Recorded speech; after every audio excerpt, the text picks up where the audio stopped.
Lady power star Sai Pallavi గారి పుట్టినరోజు సందర్భంగా నాయుడుపేటలో ఎవరికి లేనటువంటి విధంగా ఆమెకి ఫ్యాన్స్ ఉన్నారు. గత 5 సంవత్సరాల నుంచి మేరీ వృద్ధాశ్రమానికి వచ్చి భోజనాలు పెట్టడం, అలాగే బస్ స్టాండ్ అలాంటి ప్లేస్లలో కూడా మరి మజ్జిగ పంచడం, ఇలా రకరకాల సేవా కార్యక్రమాలు చేస్తున్నటువంటి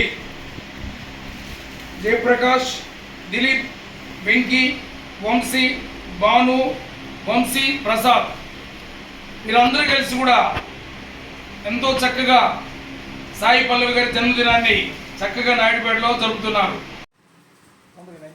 మీరు కూడా ఒక మాట మాట్లాడారా?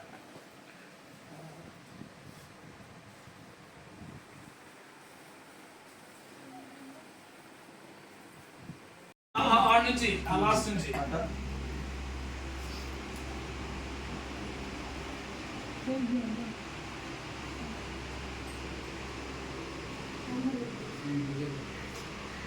Wish you happy birthday Sai Pallavi garu. మీరందరూ చెప్పండి. గాడ్ బ్లెస్ యూ అమ్మా, God bless you. Mary old age home Naidupeta. Thank you.